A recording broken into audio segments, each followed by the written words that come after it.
والعاقبة للمتقين والصلاة والسلام على رسوله الأمين وعلى آله وصحبه أجمعين ومن تبعه بإحسان إلى يوم الدين أما بعد فأعوذ بالله من الشيطان الرجيم ولو أن أهل القرى آمنوا واتقوا لفتحنا عليهم بركات من السماء والأرض ولكن كذبوا فأخذناهم بما كانوا يكسبون۔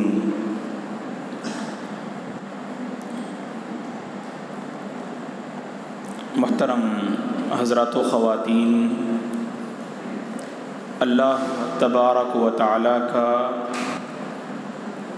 شکر اور اس کا احسان ہے کہ اس نے ہم سب کو دین کی باتیں سننے اور سنانے کے لیے اس کی مبارک جگہ میں ہم سب کو جمع کیا۔ یقیناً یہ اللہ تبارک و تعالیٰ کی بہت بڑی نعمت ہے اور اللہ کی یہ توفیق بھی ہے۔ جس کو یہ توفیق میسر ہو جائے یقیناً وہ اللہ کا خوش نصیب بندہ ہے۔ پروردگار سے دعا ہے کہ وہ ہماری اس نشست اور بیٹھک کو قبول فرمائے، جنت الفردوس میں بھی ہم سب کو جمع کرے۔ بڑی مبارک مجلس ہے جس میں اللہ کا ذکر کیا جائے، جس میں دین کی باتیں سنی اور سنائی جائیں۔ فرمایا صلی اللہ علیہ وسلم نے مجتمع قوم فی بیت من بیوت اللہ یتلون کتاب اللہ ویتدارسونہ بینہم إلا نزلت عليهم السكينة وغشيتهم الرحمة وحفتهم الملائكة وذكرهم الله في من عنده۔ کتنی عظیم خوشخبری سنائی گئی ان لوگوں کے حق میں جو دین کی مجلس میں شریک ہوتے ہیں۔ کہا صلی اللہ علیہ وسلم نے مجتمع قوم فی بیت من بیوت اللہ، کوئی قوم اللہ کے گھر میں جمع ہوتی ہے اور جمع ہو کر یتلون کتاب اللہ ویتدارسونہ بینہم، اللہ کی کتاب کو پڑھتی ہے اور اس کو سمجھنے کی کوشش کرتی ہے۔ دین کی باتیں سمجھنے کے لیے کوئی قوم اللہ کے گھر میں جمع ہوتی ہے، الا نزلت علیہم السکینہ، ان لوگوں پر سکون اور اطمینان اللہ کی جانب سے دلوں پہ نازل ہوتا ہے۔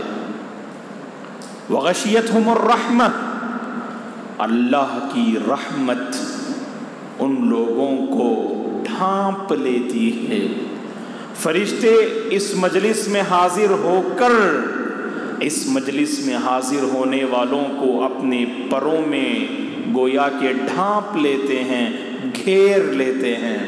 اور سب سے بڑی خوشخبری وَذَكَرَهُمُ اللَّهُ فِي مَنْ عِنْدَهُ، اللہ آسمان میں موجود فرشتوں کے پاس ان بندوں کا تذکرہ کرتے ہیں، فخر سے ان لوگوں کا ذکر کرتے ہیں۔ تو دوستو،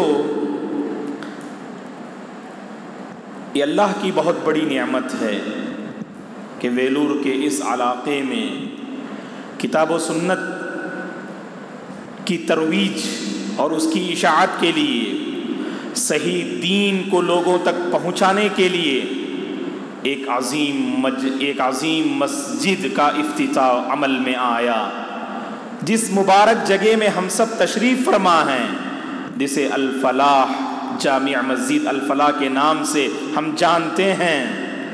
تو اس مسجد سے جڑنے اور تعلق پیدا کرنے کی کوشش کریں.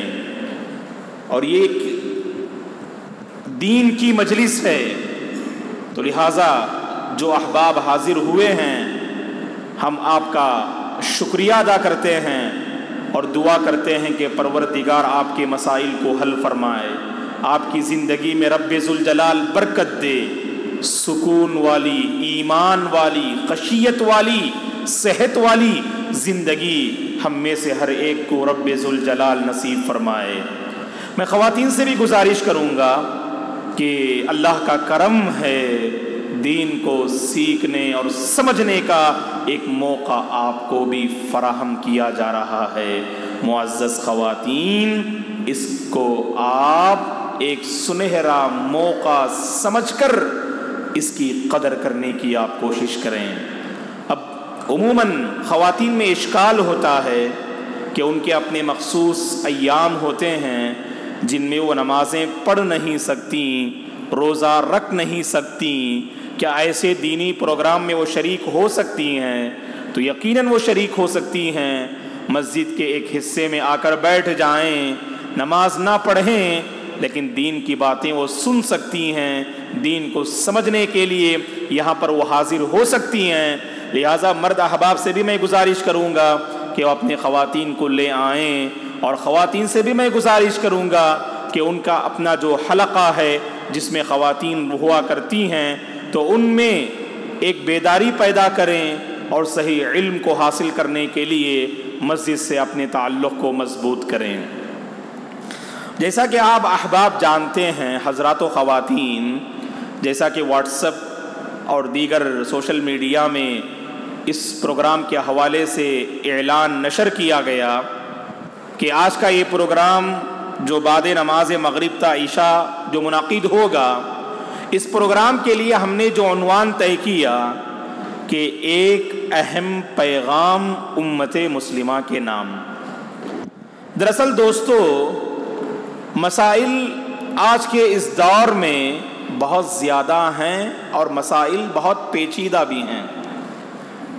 گھر گھر کے بہت سارے مسائل ہیں. ہر مسلمان کی اس کی اپنی انفرادی زندگی، اس کی اپنی اجتماعی زندگی، اس کی اپنی معاشرتی زندگی کے بہت سارے مسائل ہیں. کوئی بیوی کے مسئلے کو لے کر پریشان ہے، کوئی شوہر کے مسئلے کو لے کر پریشان ہے، کوئی بچوں کے مسئلے کو لے کر پریشان ہے، کوئی تعلیم کے مسئلے کو لے کر پریشان ہے، کوئی مالی مسئلے کو لے کر پریشان ہے، کوئی بے دینی کے مسئلے کو لے کر پریشان ہے، کوئی صحت کے مسئلے کو لے کر پریشان ہے، کوئی قرض کے مسئلے کو لے کر پریشان ہے. تو زندگی کے مختلف حصوں میں مسلمان خاص کر مختلف پریشانیوں اور الجھنوں میں مبتلا ہیں.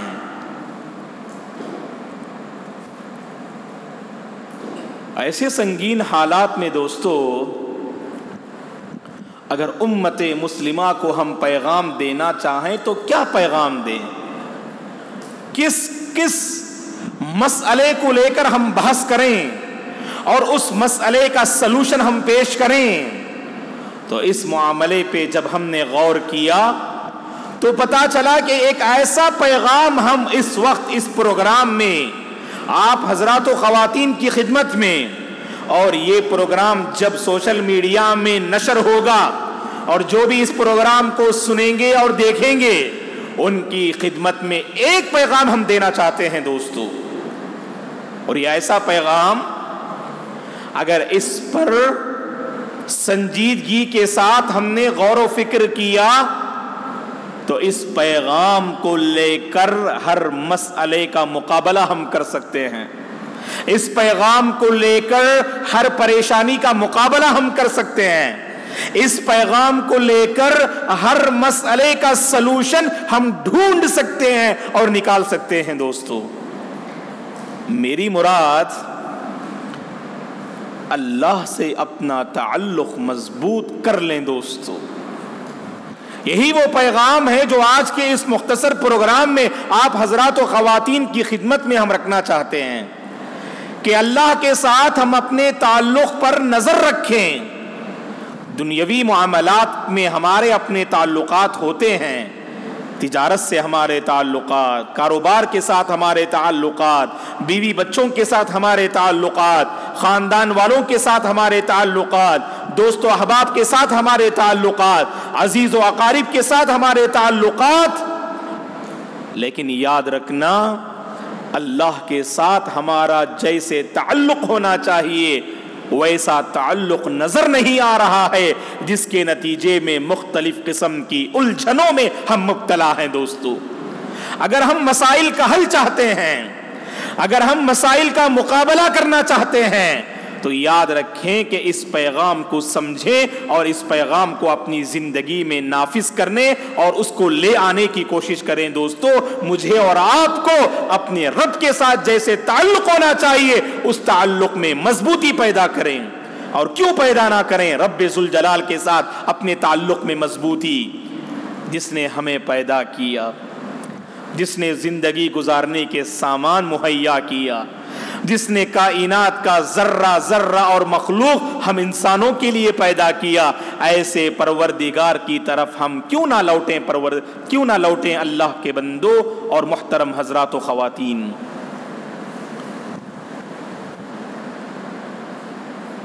وَسَخَّرَ لَكُم مَّا فِي السَّمَاوَاتِ وَمَا فِي الْأَرْضِ، آسمان و زمین کی ساری چیزوں کو اس نے ہم بندوں کے لیے مسخر کیا۔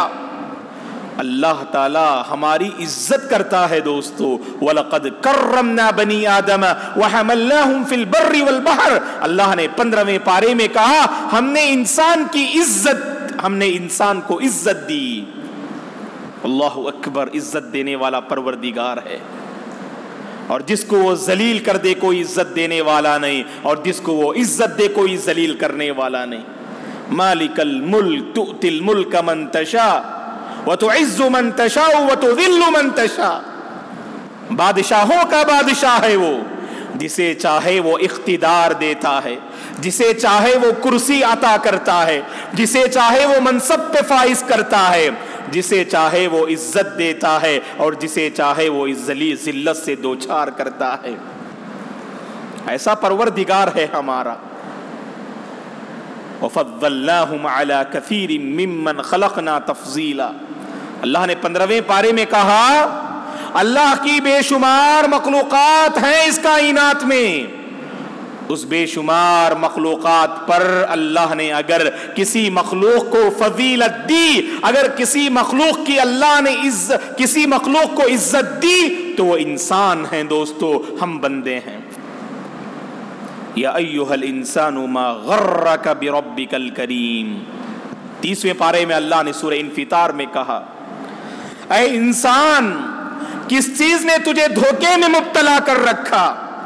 رب کریم کے تعلق سے، تیرا رب بڑا کریم ہے، تیرا رب بڑا رحیم ہے، تیرا رب بڑا رحمان ہے، وہ اپنے بندوں کی قدر کرتا ہے، اپنے بندوں پہ رحم کرتا ہے، اور اس کی کرم فرمائی دیکھیے، اس نے تجھے پیدا کیا اور اس نے تیرے اعضاء کو درست کیا، اس نے تجھے صحیح سالم انسان کی شکل میں ڈھالا، اور اس نے تجھے بہترین شکل میں ڈھالا، اور کہا فی ای صورت ما شاء رکبک۔ ایسے رب کریم کے سلسلے میں تو دھوکے میں مبتلا ہے، ایسے رب کریم کو تو دھوکہ دے رہا ہے، ایسے رب کریم کے ساتھ تیرا کوئی تعلق نظر نہیں آ رہا ہے، تو انسان کو رب ذوالجلال کے تعلق پر نظر رکھنے کی ضرورت ہے، اور اس تعلق میں جو خلل اور کمی ہے دوستو اس کو دور کرنے کی ضرورت ہے۔ پکارنے والے کی پکار کو صرف وہی سنتا ہے۔ ہم مصیبت زدہ ہیں، ہم پریشان حال ہیں، کس کو دستک دیں گے آپ؟ کس دروازے کو کھٹکھٹائیں گے آپ؟ یاد رکھیں کہ اللہ کے در کو کھٹکھٹائیے، آپ کا ہر مسئلہ حل ہوگا، آپ کی ہر پریشانی دور ہوگی۔ امن یجیب المضطر اذا دعاہ ویکشف السوء، وہ کون ہے جو پریشان حال کی پریشانی کو دور کرتا ہے؟ صرف رب ذوالجلال کی ذات ہے دوستو، صرف وہی ایک ذات ہے جو ہر مشکل کو آسان کرتی ہے، جو ہر پریشانی سے انسانوں کو نجات دیتی ہے۔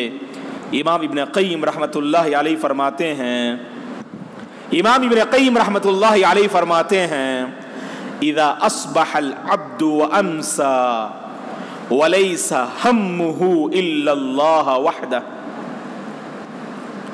تحمل الله سبحانه حوائجه كلها. فرماتے ہیں ابن قیم رحمۃ اللہ علیہ انسان صبح کرتا ہے اور شام کرتا ہے، صبح اور شام انسان کی ایک ہی فکر ہے. صبح و شام، جب صبح ہوتی ہے شام ہوتی ہے، انسان کو ایک ہی فکر لاحق رہتی ہے. وہ کیا ہے کہ رب ذوالجلال کو میں کیسے راضی کر دوں، اپنے رب کو میں کیسے منوا لوں، اپنے رب کے درمیان جو دوری ہے اور فاصلہ ہے اسے میں کیسے ختم کر دوں. صرف ایک فکر انسان کو لاحق ہوتی ہے. تو ابن قیم رحمۃ اللہ علیہ فرماتے ہیں تحمل اللہ سبحانہ حوائجہ کلہا، اللہ تعالیٰ اس کی تمام مشکلات کی ذمہ داری اپنے یہاں لے لیتے ہیں. دوستو اللہ اکبر، کتنی بڑی خوشخبری ہے. دیکھیے آپ کی صرف ایک ہی فکر ہے کہ اللہ کو کیسے راضی کریں، آپ اللہ کو کیسے منائیں. آپ اگر آپ کی یہ فکر ہوگی نا، آپ کے جو دیگر جو مصیبتیں اور پریشانیاں ہیں، اللہ تعالیٰ ان ساری پریشانیوں سے نکلنے کے راستے تمہاری زندگی میں تمہارے لیے ہموار کر دیں گے. اللہ اکبر، اس پر ہمیں غور کرنا چاہیے. دوستو اس کو ہم سمجھیں یا نہ سمجھیں، انبیاء نے تو اس کو سمجھا، اسلاف نے اس کو سمجھا، صحابہ نے اس کو سمجھا. کوئی ہے جو ہمیں ہر مسئلے سے نجات دلا سکتی ہے تو صرف رب ذوالجلال کی ذات ہے. ابراہیم علیہ السلام کو پڑھ کے دیکھیے آپ. ابراہیم علیہ السلام کی زندگی میں بھی ہم امت محمدیہ کے لیے بے شمار نصیحتیں موجود ہیں. اسی لیے اللہ نے کہا حضرت ابراہیم علیہ السلام کے متعلق قد كانت لكم اسوة حسنة في ابراہیم والذین آمنوا معه. ابراہیم کی زندگی میں ایمان والوں کے لیے تمہارے لیے ایک بہترین اسوہ اور نمونہ ہے. صحیح بخاری کی حدیث ہے جو میں آپ کی خدمت کے حوالے کر رہا ہوں. اللہ کے نبی صلی اللہ علیہ وسلم نے ابراہیم علیہ السلام کے متعلق فرمایا آپ نے 3 مقامات پر جھوٹ کا سہارا لیا.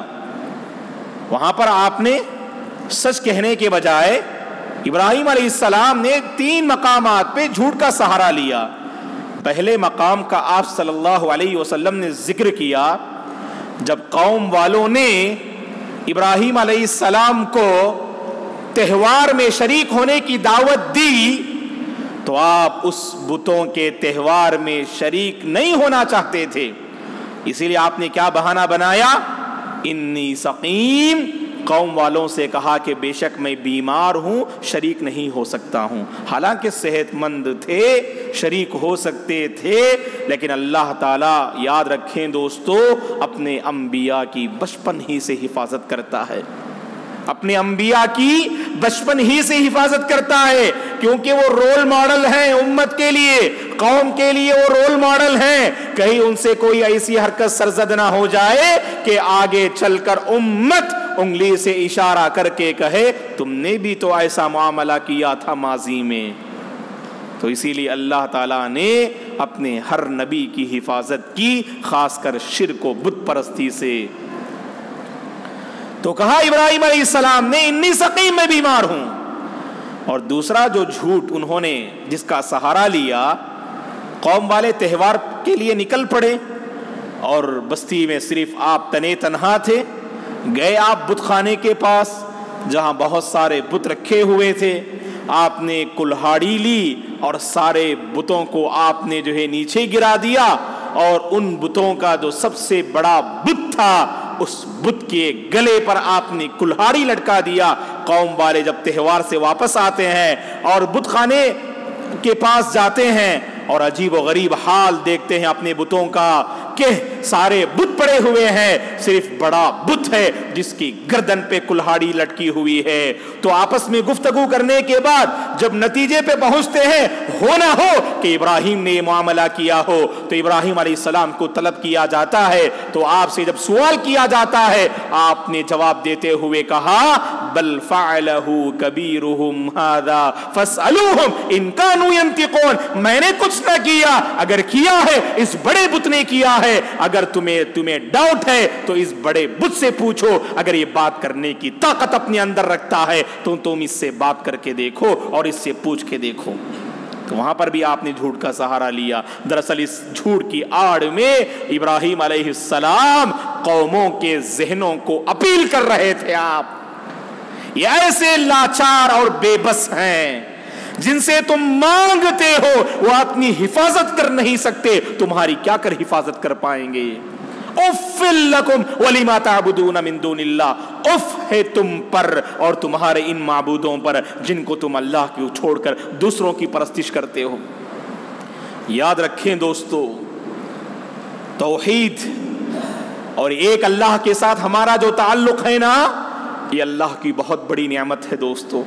اس نعمت کا ہمیں اندازہ نہیں، اگر اندازہ لگانا چاہتے ہیں تو بت پرستی کا ماحول دیکھیے، بت پرستی کا ماحول دیکھیے، اپنے ہاتھوں سے بنا رہے ہیں اور سمجھ رہے ہیں کہ یہ ہمارے مشکل کشا ہیں، اور ان کے سامنے گھٹنے ٹیک رہے ہیں، ان کے سامنے سجدے کر رہے ہیں اور ان سے مانگ رہے ہیں، اور عجیب و غریب چیزیں آپ غیر مسلموں میں پا سکتے ہیں۔ دوستو، توحید اللہ کی فطرت ہے، توحید اللہ کی نعمت ہے، توحید اللہ کی توفیق ہے، اسے ہمیں سمجھنا چاہیے۔ دوستو، اللہ سے ہم نے نہیں مانگا، لیکن صرف اسی کے آگے سجدہ کرنے کی اللہ نے ہمیں توفیق بخشی ہے۔ خاص کر ویلور والے تو سمجھ سکتے ہیں اچھی طرح سے، بت پرستی کا ماحول ہے یہاں پر۔ اللہ ہدایت دے ویلور والوں کو۔ اللہ تبارک و تعالی خصوصاً ویلور میں بسنے والے وہ افراد جو شرک و بدعات میں مبتلا ہیں، اللہ تعالیٰ انہیں صراط مستقیم پر گامزن کر دے، اللہ انہیں توحید والی زندگی عطا فرما دے۔ کہ اللہ تعالیٰ یاد رکھیں دوستو، جب انسان صراط مستقیم سے ہٹتا ہے نا تو اللہ اس کی عقل پر پردہ ڈال دیتے ہیں، خیر کو خیر نہیں سمجھتا، شر کو شر نہیں سمجھتا، شرک کو شرک نہیں سمجھتا۔ دوستو، اللہ سے بہت دور چلے جاتے ہیں یہ اللہ کے بندے جو نام لیوا مسلمان ہیں۔ تو اللہ سے جو ہماری قربت اور تعلق ہے نا، جو یہاں پر ہم اصل ذکر کرنے جا رہے ہیں، صحیح بخاری کی حدیث، تیسرا جھوٹ جس کا آپ نے سہارا لیا، اللہ اکبر، غور کر کے دیکھیں۔ آپ مشہور واقعہ جانتے ہیں، آپ ابراہیم علیہ السلام اور آپ کی بیوی سارہ علیہ السلام دونوں کسی سفر پہ نکلے تھے، اور راستے میں حضرت ابراہیم علیہ السلام کو یہ خبر ملتی ہے آگے ایک ایسا ظالم و جابر بادشاہ ہے جو کسی حسین و جمیل عورت کو نہیں چھوڑتا، اس کے ساتھ اپنا منہ کالا کرتا ہے اور اس کے ساتھ اپنی خواہشات جو ہے یعنی پوری کرتا ہے۔ ایسا ہوس پرست بادشاہ آگے موجود ہے۔ ہاں، اس بادشاہ کی ایک کمزوری ہے، اگر اس سے کہہ دیا جائے کہ یہ عورت فلاں کی بہن ہے تو اس کے ساتھ کچھ نہیں کرتا ہے وہ، لیکن اگر بیوی کہے تو اس پر زبردستی کرتا ہے۔ تو سارہ سے کہا ابراہیم علیہ السلام نے، اگر تم سے بادشاہ کے دربار میں لوگ پوچھیں کہ تمہارا ان سے کیا تعلق ہے تو بتا دینا کہ جو ہے میں تمہارا بھائی اور تم میری بہن ہو، اور اختی فی الاسلام، اور اس سرزمین میں جہاں سے وہ گزر رہے تھے اللہ پر ایمان لانے والے ان دونوں کے علاوہ کوئی اور نہیں تھے، اسی لیے کہا کہ اسلام کے ناحیے سے تم میری بہن ہوتی ہو پہلے، اس کے بعد میں نے تم سے نکاح کیا ہے۔ تو بظاہر جو ہے سچ ہی کہا، لیکن بیوی کو بہن نہیں بول سکتے ہیں، اس لیے جھوٹ ہے یہ۔ تو ہوا یہ، جیسے ہی خبر ملتی ہے، اور سارہ علیہ السلام کے متعلق خود صحیح بخاری کی حدیث میں ہے کہ بڑی حسین و جمیل جو ہے عورت تھیں آپ، بڑی خوبصورت تھیں آپ سارہ جو ہے علیہ السلام۔ ابراہیم علیہ السلام اور سارہ چل رہے تھے، درباریوں نے تاڑ لیا جو ہے سارہ علیہ السلام کو، تو فوراً خبر دیتے ہیں بادشاہ کے پاس، اے بادشاہ سلامت، یہاں ایک حسین و جمیل عورت کا گزر ہو رہا ہے، کیوں نہ ہو کہ تم جو ہے اس کے ساتھ اپنی ضرورت پوری کر لو۔ بادشاہ حکم دیتا ہے اپنی درباریوں کو، درباری سارہ کو، درباری لوگ سارہ کو بادشاہ کی خدمت میں پیش کرتے ہیں، اور یہ بادشاہ جیسے ہی حسین و جمیل عورت کو دیکھتا ہے تو اس کے ساتھ برائی کرنے کا ارادہ کرتا ہے، سارہ علیہ السلام کے ساتھ برائی کا ارادہ کر بیٹھتا ہے۔ ادھر جو ہم پیغام دینا چاہتے ہیں وہ یہ دوستو، اللہ کے ساتھ ہمارا تعلق ہوگا نا، ہم ہر مصیبت کا مقابلہ کر سکتے ہیں، کوئی پریشانی ایسی نہیں جس کو رب ذل جلال دور نہ کرے، کیونکہ یہ ہمارا ایمان و عقیدہ ہے۔ قُل لَن يُصِيبَنَا إِلَّا مَا كَتَبَ اللَّهُ لَنَا، جتنی مصیبتیں ہمیں پہنچتی ہیں اللہ نے مقدر میں جتنا لکھا ہے نا دوستو، اتنی ہی مصیبتیں پہنچیں گی، یاد رکھیں آپ۔ اور اللہ تعالیٰ کی ذات سے امید رکھیے، ہماری طاقت سے بڑھ کے اللہ تعالیٰ ہمیں آزمائے گا نہیں اور ہمیں مصیبتوں سے دوچار کرے گا نہیں۔ اتنا ایمان اور عقیدہ تو ہونا چاہیے۔ لوٹیں اپنے رب کی طرف، لوٹیں اپنے رب کی طرف اور اپنے رب سے تعلق کو مضبوط کیجئے۔ دیکھیے ابراہیم علیہ السلام، آپ کی زندگی میں ہمارے لیے اسوہ کیا ہے؟ مصیبت کی گھڑی ہے، آپ کی بیوی بادشاہ کے دربار میں پیش کی جاتی ہے اور آپ کی بیوی کے ساتھ ظالم و جابر بادشاہ منہ کالا کرنا چاہتا ہے، عزت و آبرو کا مسئلہ ہے، بیوی کی عصمت کا مسئلہ ہے۔ ایسی نازک گھڑی میں ابراہیم علیہ السلام نماز کے لیے جو ہے کھڑے ہو جاتے ہیں۔ اللہ اکبر، مانگا تو اپنے رب سے مانگا آپ نے۔ اس مشکل گھڑی میں آپ کا ایمان اور عقیدہ دیکھیے، اگر کوئی اس مصیبت سے آپ کی بیوی کو نجات دلا سکتا ہے تو صرف رب ذل جلال ہے۔ کھڑے ہو جاتے ہیں نماز کے لیے، صحیح بخاری کی حدیث ہے، اور ہوتا کیا ہے؟ فوراً اس کا اثر دیکھیے۔ اللہ اکبر، اللہ کے ساتھ جو تعلق ہے نا، اگر یہ تعلق مضبوط ہو جائے، اس تعلق کا اثر ہماری پریشانیوں میں نظر آئے گا دوستو۔ بالفور اللہ ہمیں مصیبت سے نجات پانے کے راستے اللہ ہماری زندگی میں ہموار کریں گے باذن اللہ۔ دیکھیے نماز کے لیے کھڑے ہو گئے، ایمان بڑا مضبوط تھا، اللہ پہ یقین کمال درجے پہ تھا، تعلق میں بڑی مضبوطی تھی۔ کھڑے ہوئے نماز کے لیے تو ادھر سارا علیہ السلام کو پانے کے لیے جب ظالم و جابر بادشاہ آگے بڑھتا ہے تو اس کا ہاتھ شل ہو جاتا ہے۔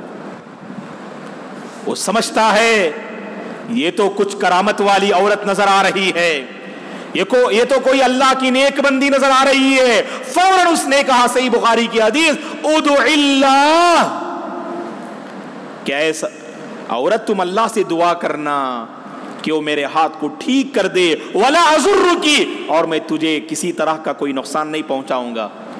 سارہ علیہ السلام دعا کرتی ہیں، ادھر شوہر بھی نماز میں مصروف ہے تو اس کا ہاتھ ٹھیک ہو جاتا ہے۔ پھر دوبارہ وہ ظالم و جابر بادشاہ ہاتھ ٹھیک ہونے کے بعد برائی کا ارادہ کرتا ہے اور وہی معاملہ اس کے ساتھ پیش آتا ہے۔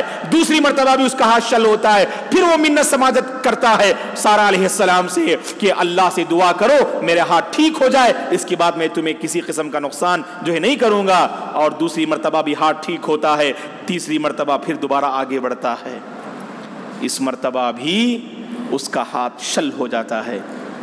اس مرتبہ بہت منت سماجت کرتا ہے اور وعدہ کرتا ہے کہ اس کے بعد اس کے ساتھ ہرگز ان کے ساتھ برائی کا ارادہ نہیں کرے گا۔ اور ہوتا یہ دوستو، تیسری مرتبہ دعا کے بعد جب ہاتھ ٹھیک ہو جاتا ہے تو ظالم و جابر بادشاہ اس شخص سے کہتا ہے جس نے سارہ کو حاضر کیا تھا، انما اتیتنی بشیطان ولم تاتنی بانسان، تم تو شیطان کو میرے پاس لے کر آئے ہو، انسان کو میرے پاس لے کر نہیں آئے، لے کر جاؤ اس کو۔ فوراً کہتا ہے کہ انما اتیتنی بشیطان ولم تاتنی بانسان، صحیح بخاری کی حدیث ہے، تم تو میرے پاس شیطان کو لے کر آئے ہو، انسان کو نہیں، لے کر جاؤ۔ اور جاتے ہوئے اس عورت کو تحفہ بھی پیش کرتا ہے، اس کی دل جوئی کے لیے ہاجر علیہ السلام کو پیش کرتا ہے۔ وہی بادشاہ جو اس دربار میں لونڈی کی حیثیت سے تھی ہاجر علیہ السلام، یہ لونڈی بطور تحفہ سارہ علیہ السلام کو پیش کرتا ہے اور اس کے بعد ابراہیم علیہ السلام ہاجر علیہ السلام سے نکاح کرتے ہیں۔ پہلی بیوی آپ کی سارہ علیہ السلام ہیں اور دوسری بیوی جو بادشاہ کے دربار سے آئی تھی تحفتاً اس نے عطا کیا تھا اور ان سے آپ نکاح کرتے ہیں، اور ہاجر علیہ السلام ہی سے اسماعیل علیہ السلام جو پیدا ہوتے ہیں دوستو۔ تو کہنے کا مقصود یہ ہے، نازک گھڑی میں ابراہیم علیہ السلام نے اگر کسی کے دروازے کو کھٹکھٹایا تو رب ذوالجلال کا دروازہ ہے دوستو۔ خود ہمارے نبی کا حال کیا تھا؟ مسند احمد کی حدیث ہے، صحیح حدیث ہے، اور ابو داؤد کی بھی روایت ہے کہ صحابہ کرام رضوان اللہ علیہم اجمعین رسول اللہ صلی اللہ علیہ وسلم کے متعلق فرماتے ہیں، کان النبی صلی اللہ علیہ وسلم اذا حزبہ امر فزع الى الصلاۃ، اللہ کے نبی کی زندگی میں جب کوئی مشکل گھڑی آتی تو اللہ کے نبی نماز کی طرف لپک پڑتے تھے صلی اللہ علیہ وسلم. اللہ اکبر. تو دیکھیں زندگی میں مصیبت آتی ہے، اس مصیبت کا حل اللہ سے تعلق میں مضبوطی کے ذریعے سے تلاش کیا کرو دوستو. اور اللہ کے ساتھ مضبوطی، تعلقات میں مضبوطی کی بہترین شکل نمازوں کی پابندی ہے اور نماز میں حاضری ہے. اور 2 رکعت نماز اس نیت سے آپ پڑھا کیجئے، اے اللہ میں مصیبت میں مبتلا ہوں اور مجھے اس مصیبت سے تو نجات دلا، اور تیرے علاوہ کوئی اور ذات نہیں ہے جو مصیبت سے نجات دلائے. تیرا ہی در ہے، تیرا ہی دروازہ ہے، تیرے علاوہ کوئی اور در نہیں ہے. اے پروردگار تو مجھے مصیبت سے نجات دلا.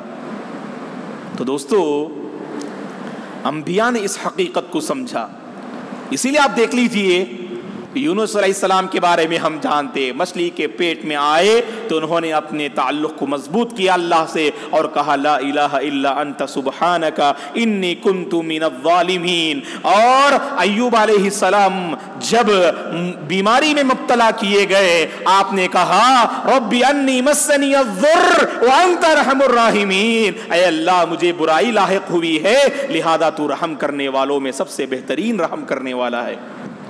تو پتہ چلا دوستو انبیاء کی یہ صفت رہی ہے، انبیاء کی یہ صفت رہی ہے کہ انہوں نے اپنے پروردگار کے ساتھ تعلق کو مضبوط کیا، تبھی چل کر ان کی زندگی میں ایسے خیرات نظر آئیں. دوستو اب سوال یہ ہے کہ میرے اور آپ کی زندگی میں رب ذوالجلال کے ساتھ جو تعلق ہے، دعویٰ تو ہر کوئی کرتا ہے کہ مجھے اپنے رب سے تعلق ہے، میرے اپنے رب کے ساتھ ایک تعلق ہے، ایک مضبوطی ہے، ہر کوئی دعویٰ کرتا ہے. لیکن میں 5 چیزیں ذکر کرتا ہوں دوستو، ان 5 چیزوں پر میں اکتفا کروں گا اور اپنی گفتگو باذن اللہ ختم کر دوں گا. یہ 5 چیزیں ایسی ہیں مجھے اور آپ کو جائزہ لینا چاہیے کہ یہ 5 چیزیں اگر ہماری زندگی میں ہیں تو سمجھ لیجئے کہ اللہ کے ساتھ تعلق کے اس دعوے میں ہم سچے ہیں. اگر ان 5 چیزوں میں خلل ہے تو مطلب اللہ کے ساتھ جو ہمارا تعلق ہے اس میں خلل ہے. دوستو پہلی چیز جو میں ذکر کرنا چاہوں گا وہ یہ، اللہ کے ساتھ ہمارا تعلق ہے تو اس کی سب سے بڑی دلیل یہ ہے اور یہ ہونی چاہیے کہ ہمارے دلوں میں اللہ کا صحیح معنی میں ڈر ہونا چاہیے. دوستو اللہ کا ڈر نہ ہو اور تعلق کی بات کریں، میں سمجھتا ہوں کہ تعلق کے اس دعوے میں آپ بالکل غلط ہیں. آپ جھوٹے ہیں اس تعلق کے دعوے میں کہ تعلق کا دعویٰ تو کر رہے ہیں آپ لیکن صحیح معنی میں آپ کے دل میں اللہ کا ڈر نہیں. یاد رکھیے آپ، اور اللہ کے اسی ڈر کو اپنا کر ہم اپنا ہر مسئلہ حل کر سکتے ہیں. کیا دلیل؟ قرآن مجید پڑھ کے دیکھیں آپ. وَمَن يَتَّقِ اللَّهَ يَجْعَل لَّهُ مَخْرَجًا. سمجھ میں نہیں آ رہا ہے آپ کو اس مصیبت سے کیسے ہم نجات پائیں؟ مصیبت سے نکلنے کا کوئی راستہ آپ کو سمجھ میں نہیں آ رہا ہے تو اللہ تعالیٰ فرماتے ہیں رب ذوالجلال کا ڈر اپنے اندر پیدا کریں، اللہ اس مصیبت سے نکلنے کا راستہ تمہارے لیے ہموار کرے گا. انسان روزی روٹی کے مسئلے میں پریشان ہوتا ہے، سمجھ میں نہیں آتا کہ زندگی کیسے گزاریں، ہمارے معاشی مسائل کو کیسے حل کریں. اور خاص کر آج کے اس دور میں جہاں پر مہنگائی آسمان پہ جو ہے سر چڑھ کے بول رہی ہے، ہر طرف مہنگائی ہے، بہت سارے لوگ پریشان ہیں زندگی کے بہت سارے مسائل کو لے کر صرف اس مہنگائی کی وجہ سے. ہمارا مالی مسئلہ کیسے ہوگا، ہم اپنے اکنامک پہ کیسے قابو پا سکتے ہیں؟ اللہ نے اس کا سلوشن بھی بتاتے ہوئے کہا وَمَن يَتَّقِ اللَّهَ يَجْعَل لَّهُ مَخْرَجًا وَيَرْزُقْهُ مِنْ حَيْثُ لَا يَحْتَسِبُ. اللہ اکبر.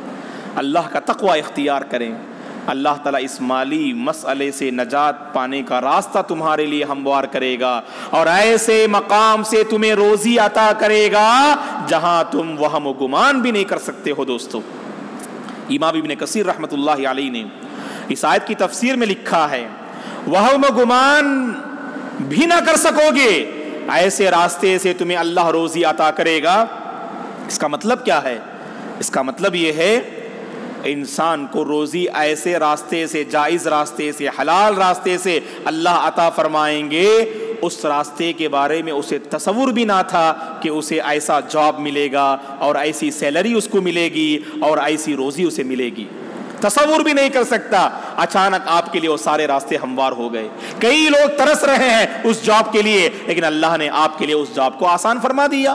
تو گویا کہ سمجھ لیجئے تقویٰ کے نتیجے میں اللہ تبارک و تعالیٰ نے آپ کے لیے، یاد رکھنا، حلال راستوں کو آسان فرمائیں گے اور حرام راستے خود بخود آپ پر بند ہو جائیں گے۔ آپ داخل ہونا بھی چاہیں وہ دروازے آپ پر بند ہو جائیں گے۔ یہ اللہ کا تقویٰ اختیار کرنے کا ثمرہ ہے دوستو۔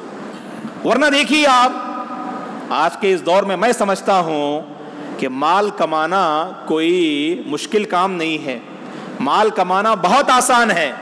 آپ ہفتوں میں، مہینوں میں لکھ پتی اور کروڑ پتی بن سکتے ہیں، آپ ڈھیر سارا خزانہ گھر میں جمع کر سکتے ہیں، مال و زر کو اپنے قدموں میں لا کے ڈال سکتے ہیں آپ۔ لیکن یاد رکھیں آج کے اس دور میں حلال راستوں کو اپنا کر کمانا بہت بڑا چیلنج ہے دوستو، بہت بڑی آزمائش ہے، بہت مشکل کام ہے۔ حلال راستوں میں قدم رکھتے ہوئے حلال روزی کو اپنانا اور حلق کے نیچے حرام کا ایک لقمہ بھی نہ لینا، یہ اللہ کی بہت بڑی نعمت ہے، یاد رکھیں آپ۔ اور یہ کیسے حاصل ہوگا آپ کو؟ یہ کیسے حاصل ہوگا؟ یہ اللہ کے ساتھ جب تعلق ہوگا نا، اللہ اپنے قریبی بندوں کو حرام کمائی اور حرام راستوں میں نہ ڈالیں گے، یاد رکھیں آپ۔ اللہ اپنے محبوب بندے کو کیوں کر حرام راستے میں جو ہے مبتلا کر دے گا دوستو؟ حرام راستے میں وہ مبتلا ہوتے ہیں جو اللہ سے بہت دور ہوتے ہیں اور دنیا سے اپنا رشتہ مضبوط کیے ہوئے ہوتے ہیں۔ جس کا اللہ سے رشتہ مضبوط ہوگا نا، ایسا بندہ حرام میں مبتلا نہیں ہوگا۔ اگر حرام میں مبتلا بھی ہوگا، ایسی پریشانیاں آئیں گی، ایسی الجھنیں آئیں گی، بندہ خود بخود وہ جاب چھوڑ دے گا، وہ حرام راستہ چھوڑ دے گا دوستو۔ ایک بات ذہن میں رکھیں آپ، اللہ کے نیک بندوں کو بھلائی کے راستے آسان ہوتے ہیں اور برائی پر عمل کرنا انہیں بہت مشکل ہوتا ہے۔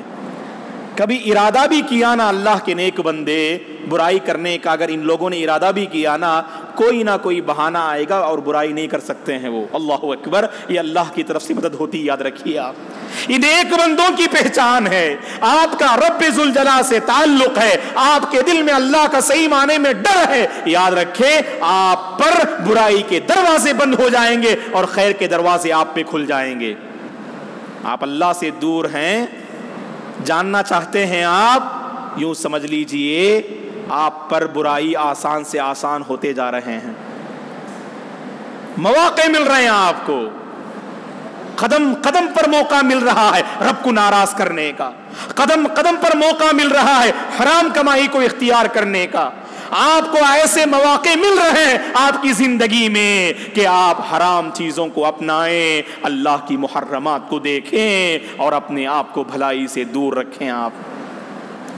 تو دوستو، یہ ایک میں نے آپ کو اصول بتایا، یعنی رب کے ساتھ تعلق ہونا ہمارا، تو خود بخود اللہ تعالی ہم پر یعنی برائی کی گھن ہمارے دلوں میں پیدا کر دیں گے، ہے کہ نہیں؟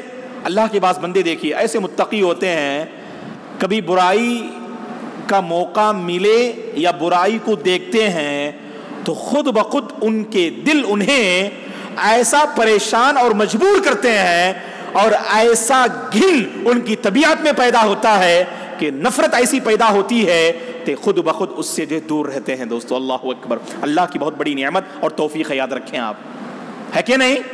تو لہٰذا تقویٰ یہ ہے، تقویٰ اختیار کیا نا ہم نے، شر کے راستے بند ہوں گے اور خیر کے راستے ہم پر عام ہوں گے انشاءاللہ۔ وَمَن يَتَّقِ اللَّهَ يَجْعَل لَّهُ مَخْرَجًا وَيَرْزُقْهُ مِنْ حَيْثُ لَا يَحْتَسِبُ، وہی اسی صورت میں اللہ نے فرمایا وَمَن يَتَّقِ اللَّهَ يَجْعَل لَّهُ مِنْ أَمْرِهِ يُسْرًا، جو بندہ اللہ سے ڈرے گا اللہ اس کے لیے معاملات کو آسان فرمائیں گے۔ دوستو، اللہ کے ساتھ آپ کا تعلق ہے، جیسے میں نے کہا 5 چیزیں میں ذکر کروں گا، اگر یہ 5 چیزیں ہماری زندگی میں پائی جاتی ہیں تو سمجھ لینا کہ ہمارا رب سے تعلق بالکل درست ہے اور بہتر ہے۔ پہلی چیز کیا ہے؟ اللہ کا تقویٰ۔ اور تقویٰ کیا ہے؟ علی رضی اللہ عنہ فرماتے ہیں، غور سے سنیے، تقویٰ میں اتنی باتیں شامل ہیں، کون سی باتیں شامل ہیں؟ علی رضی اللہ عنہ فرماتے ہیں تقوی کا مطلب الخوف من الجلیل والعمل بالتنزیل والرضا بالقلیل والاستعداد لیوم الرحیل. یہ کون فرماتے ہیں؟ علی رضی اللہ عنہ فرماتے ہیں. کیا مطلب تقوی کا؟ الخوف من الجلیل، اللہ کا تقوی اختیار کرنا، والعمل بالتنزیل، قرآن مجید پہ عمل کرنا، والرضا بالقلیل، اللہ نے جتنا آپ کو دیا ہے اس سے راضی برضا ہونا، والاستعداد لیوم الرحیل، آخرت کے دن کے لیے تیاری کرنا. یہ تقوی ہے.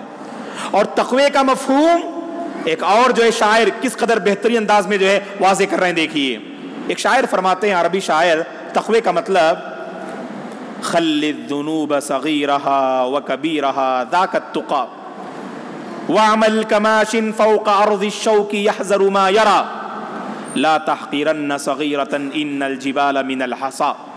کیا فرماتے ہیں عربی شاعر؟ خل الذنوب صغیرها وکبیرها ذاک التقى، گناہوں کو چھوڑ دیجئے، وہ گناہ چھوٹا ہو یا بڑا، یہی پرہیزگاری ہے. گناہ میں مبتلا ہیں، پرہیزگاری کی بات کیجئے، یہ تقوی نہیں ہے.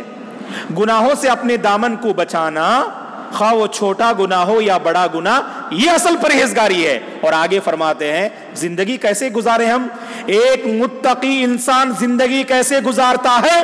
ایک متقی انسان زندگی گزارتے ہوئے ایسی زندگی بسر کرتا ہے زمین پہ چلتے ہوئے گویا کہ کانٹوں سے بھری یہ راہ ہے، کانٹے دار راستے ہیں، اور اس میں اپنے آپ کو بچاتے ہوئے، سنبھالتے ہوئے، اپنے دامن کو، کپڑوں کو سنبھالتے ہوئے جیسے چلتے ہیں نا، ایسی زندگی بسر کرنا، احتیاط والی زندگی.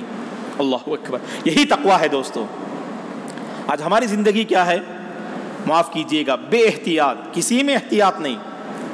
نہ گناہ کرنے میں ہم احتیاط کرتے ہیں، نہ اللہ کی نافرمانی میں کچھ احتیاط ہے، نہ مال کمانے میں احتیاط ہے، کسی میں احتیاط نہیں. بالکل لاپرواہ زندگی. ایک متقی انسان کی زندگی لاپرواہ نہیں ہوگی، یاد رکھیے آپ. ایک متقی انسان کی زندگی لاپرواہ نہیں ہوگی. لاپرواہ وہی ہو سکتا ہے جو فاجر ہے، فاسق ہے، گنہگار ہے، سیاہکار ہے اور اللہ کا نافرمان ہے. یہی لاپرواہ ہو سکتا ہے، یاد رکھیے آپ. اور متقی بندے کی یہ پہچان نہیں ہے. اور آگے وہ عربی شاعر کہتا ہے لا تحقرن صغیرۃ، کسی چھوٹے گناہ کو بھی حقیر نہ سمجھنا.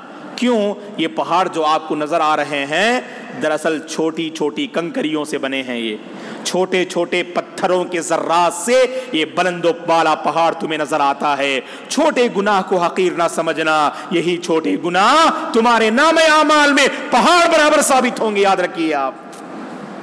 تو اللہ کا تقوی اختیار کریں دوستو.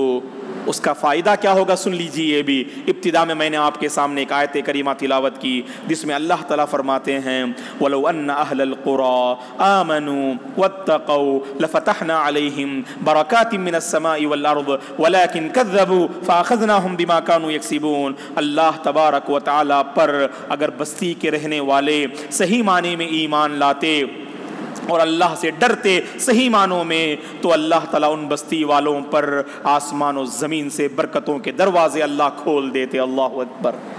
آج ہم پر برکتوں کے دروازے اگر بند ہیں، یہ ہماری سیاہ کاریوں کا نتیجہ ہے دوستو. یہ ہمارے گناہوں کا نتیجہ ہے جس کے نتیجے میں ہم پر آسمان و زمین سے برکتوں کے اور خیرات کے دروازے بند ہو چکے ہیں. اگر ان دروازوں کو ہم کھولنا چاہتے ہیں تو تقوی اس کے لیے چابی ہے. اس تقوی کے ذریعے سے ہم آسمان و زمین کے جو برکتوں کے دروازے ہیں انہیں ہم کھول سکتے ہیں. اسی کو اللہ نے فرمایا اگر بستی والے ایمان لاتے، ایمان لانے کے بعد تقوی والی زندگی گزارتے، تو اللہ تعالیٰ ان بستی والوں پر آسمان و زمین سے برکتوں کے دروازے کھول دیتے. لیکن بستی والوں کا حال کیا ہے؟ وَلَكِنْ كَذَّبُوا، بستی والے جھٹلاتے ہیں، اللہ کی نافرمانی کرتے ہیں، تکذیب کرتے ہیں، تو اللہ تعالیٰ کی پکڑ ہوتی ہے ان کی اپنی بدعمالیوں کے نتیجے میں، ان کی اپنے کرتوتوں کے نتیجے میں. اللہ تعالیٰ بندوں کی آہستہ آہستہ گرفت کرتے ہیں دوستو. تو لہٰذا یہ سب سے پہلی چیز ہے تعلق باللہ کی کہ ہمارے اندر اللہ کا صحیح ڈر جو ہے پیدا کرنا چاہیے۔ یہ وہ مضبوط ہتھیار ہے دوستو جس کے سہارے ہم اپنے رب کے رشتے کو بھی مضبوط کر سکتے ہیں۔ رب اور ہمارے درمیان جو رشتہ ہے، اس رشتے میں جو بگاڑ ہے اس کی اصلاح ہم تقویٰ سے کر سکتے ہیں۔ اسی لیے سب سے پہلی چیز ہم نے اس کو ذکر کیا۔ اس کے بعد دوسری چیز، تعلق باللہ کے لیے یہ جاننا چاہتے ہیں آپ اللہ سے آپ کا تعلق ہے یا نہیں، تو تعلق باللہ کی دوسری سب سے بڑی علامت یہ ہے کہ ہم نمازوں کی محافظت کرنے والے بن جائیں۔ دوستو ہم نمازوں کی محافظت کرنے والے بن جائیں۔ آج کے اس دور میں اگر بغور جائزہ لیں گے، سب سے بڑا مسئلہ مسلمانوں کا جسے ہم پیش کرنا چاہیں تو نمازوں کے ساتھ لاپرواہی کا مسئلہ ہے۔ دوستو یہ ایسا سنگین مسئلہ ہے، ہم اسے سنگین سمجھتے نہیں۔ یہ ایسی بری بلا ہے جسے ہم بلا سمجھتے نہیں۔ یہ ایسی پریشانی ہے جسے ہم پریشانی سمجھتے نہیں۔ ہماری زندگی کا گویا کہ ایک روٹین ہے دوستو، کوئی اسے گناہ سمجھتا نہیں، کوئی اسے پریشانی سمجھتا نہیں۔ یاد رکھیں، مال پہ آفت آئے کوئی بڑی بات نہیں، اگر زندگی کے دیگر مسئلے میں پریشانی آئے کوئی مسئلہ نہیں، اگر آپ کی نمازوں پر اگر آفت آ جائے اس معنی میں کہ آپ بے نمازی بن جائیں، یہ سب سے بڑی بلا اور سب سے بڑی مصیبت اور پریشانی ہے۔ دوستو رب سے دوری کی میں سمجھتا ہوں یہ سب سے بڑی دلیل ہے۔ آپ نمازوں سے محروم ہیں، آپ نمازوں سے آپ محروم رہیں اور اس غلطی کو آپ سمجھ نہ پائیں تو سمجھ لیجئے تعلق باللہ میں بہت بڑا بگاڑ ہے۔ اسی لیے اللہ تعالیٰ نے متقی لوگوں کے اوصاف کو ذکر کرتے ہوئے سب سے پہلا وصف جو ذکر کیا وہ کہا قد افلح المؤمنون الذين هم في صلاتهم خاشعون ذلك الكتاب لا ريب فيه ذلك الكتاب لا ريب فيه هدى للمتقين الذين يؤمنون بالغيب ويقيمون الصلاة۔ اللہ تبارک و تعالیٰ نے متقیوں کے، ایمان والوں کے، جنتیوں کے اوصاف میں سر فہرست اللہ تعالیٰ نے نماز کا ذکر کیا ہے۔ دوستو تو تعلق باللہ کی سب سے بڑی دلیل نماز ہے، اور تعلق باللہ میں کمی ہے اس کی سب سے بڑی دلیل بے نمازی ہونا ہے۔ دوستو اپنی نمازوں پر ہم نظر رکھیں، اپنی نمازوں کا ہمیں جائزہ لینا چاہیے۔ دوستو مجھے اور آپ کو اس ناحیے سے جائزہ لیں اور لینا چاہیے کہ کون سی نماز مجھ پہ بھاری ہے کہ نہیں۔ کبھی ہم اس مسئلے پہ غور کرتے ہی نہیں۔ کبھی ایسا ہوتا کہ میری زندگی کے 20 سال گزر جاتے، 20 سال پہلے جس نماز کو لے کر پریشان تھا 20 سال کے بعد بھی وہی مسئلہ وہی پرابلم ہے میری زندگی میں۔ یہ نام لیوا مسلمان ہیں دوستو، معاف کیجئے گا، جو دین کے مسائل کو حل کرنا نہیں چاہتے ہیں، ہے کہ نہیں؟ اگر دنیاوی اعتبار سے کوئی آفت آ جائے نا، ہم خاموش بیٹھتے کیا؟ آج یا کل یا پرسوں، ایک ہفتہ، ایک مہینہ حل کر کے رہتے ہم۔ اس پریشانی کو اپنے ساتھ باقی رہتے ہوئے جینا ہم پسند نہیں کرتے۔ ایک کیسی ناانصافی ہے کہ دین کے مسئلے میں ایک پریشانی ہے جو 20 سال سے میری زندگی میں ہے، 30 سال سے ہے، لیکن کبھی اسے میں حل کرنا نہیں چاہتا ہوں، اور پھر بھی میرا دعویٰ ہے کہ میں مسلمان ہوں، پھر بھی میرا دعویٰ ہے کہ میں متقی ہوں، پھر بھی میرا دعویٰ ہے کہ میں پرہیزگار ہوں۔ یاد رکھیں آپ، نماز کے حوالے سے جب تک ہم پریشانی کو پریشانی نہیں سمجھیں گے دوستو، اس وقت تک یہ پریشانی دور نہیں ہو سکتی۔ ہم تو معاف کیجئے گا، اللہ ہماری حالت پہ رحم فرمائے، ہم تو مطمئن ہوتے ہیں، ہے کہ نہیں؟ مطمئن رہتے ہیں بے دین کے مسئلے کو لے کر۔ 1 سال گزر جاتا ہے، کئی ماہ گزر جاتے ہیں، نماز فجر کے لیے مسجد میں حاضری ہماری نہیں ہوتی ہے۔ صبح 7 بجے، 8 بجے، 9 بجے اٹھتے ہیں اپنی ڈیوٹی کو نبھانے کے لیے، لیکن سب سے اہم ڈیوٹی جو رب کے ساتھ میرے اپنے درمیان میں ہے، اس ڈیوٹی کو نظر انداز کر دیں، کوئی فرق نہیں پڑے گا، لیکن مجھے 8 بجے کمپنی میں حاضر ہونا ہے، 10 بجے مجھے حاضر ہونا ہے۔ اگر 10:05 پہ حاضر ہوں گا تو میرا یجمان اور میرا مالک میری گرفت کرے گا۔ اللہ اکبر۔ دنیاوی گرفت کی ایسی پریشانی اخروی گرفت کو نظر انداز کر رہے ہیں ہم، کہ رب ذوالجلال کی پکڑ نہیں ہوگی کیا رب ذوالجلال کی گرفت نہیں ہوگی دوستو؟ یاد رکھیں کہ یہ ہمارا رب بڑا کریم اور رحیم ہے جو ہمیں سنبھلنے کا موقع دے رہا ہے دوستو۔ 20 سال سے کوئی جو ہے ذات ہمیں جو ہے سنبھلنے کا موقع نہیں دے سکتی ہے، صرف ارحم الراحمین کی ذات ہمیں دے رہی، یاد رکھیے آپ، ہے کہ نہیں؟ تو اسی لیے ہمیں سوچنا چاہیے نماز کے مسئلے کو لے کر۔ عموماً دیکھیے، معاف کیجئے گا، یہ مسئلہ بھی میں ذکر کرنا مناسب سمجھتا ہوں، یہ ہماری غلطی ہے دوستو، ہم نے کبھی نماز کے مسئلے پر توجہ ہی نہ دی۔ میں اس کی مثال عموماً دیتا ہوں، یہ جب رشتے کی بات آتی ہے، لڑکی والے بہت سوال کرتے ہیں، لڑکا سگریٹ پیتا ہے کیا، لڑکا جو ہے شراب پیتا ہے، لڑکا فلاں کام کرتا ہے، فلاں کام کرتا ہے، تمام برے اخلاق کا ذکر کرتے ہیں، اور سب سے بڑی جو پریشانی ہے اس کو ذکر کرتے ہی نہیں۔ لڑکی والے سوال کرتے نہیں، لڑکے کے سلسلے میں صف اول کا اہتمام کرتا ہے کیا، وہ مسجد سے اس کا کتنا تعلق ہے، 5 وقتہ نمازوں کی پابندی کرتا ہے کیا، نماز فجر کے لیے اٹھتا ہے کیا یا نہیں۔ ایسے سوالات اگر لڑکی والوں سے آئیں نا، ہمارے نوجوان صف اول کی پابندی کریں گے انشاءاللہ۔ گرچہ نیت میں خلل ہے لیکن نمازوں کی پابندی ان کی نیت کو صحیح کر دے گی انشاءاللہ، ہے کہ نہیں؟ بہانا چاہیے بس۔ اور میں گزارش کرتا ہوں معاشرے کے ذمہ دار احباب سے کہ نماز پر توجہ دیجئے اور نماز میں لاپرواہی کو بہت بڑی پریشانی سمجھیے اور اسے حل کرنے کی فکر کیجئے، تبھی یہ پریشانی حل ہوگی۔ ورنہ ہم دیکھتے ہیں، جیسا میں نے کہا، تمام مسلمانوں کا سب سے بڑا مسئلہ یہ ہے نمازوں کے مسئلے کو لے کر۔ اس کو معیار بنائیں دوستو، اپنے رشتوں میں، اپنے تعلقات میں اسے معیار بنائیں آپ۔ اس کے بعد دیکھیے ہمارے اپنے جو ہے نمازوں میں بہتری آتی ہے کہ یا نہیں، ہے کہ نہیں؟ اور دوسری اہم بات جو اس حوالے سے میں ذکر کرنا چاہوں گا، تعلق باللہ کی بڑی نشانی تو نمازوں کی پابندی ہے۔ اگر ہم سے ہو نہیں پا رہی ہے تو ہمیں اللہ سے توفیق کا مطالبہ کرنا چاہیے دوستو۔ کبھی ہم مانگتے بھی نہیں، یہ بھی ہماری بڑی کمزوری ہے۔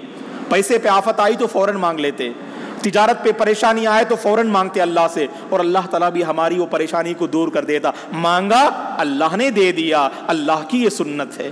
ہم نے مانگا اللہ سے، اللہ نے دے دیا، یہ اللہ کی سنت ہے۔ لیکن یاد رکھیں دینی کوئی مسئلہ ہے، اللہ سے ہم مانگتے نہیں، وہ پریشانی کبھی دور ہوتی نہیں۔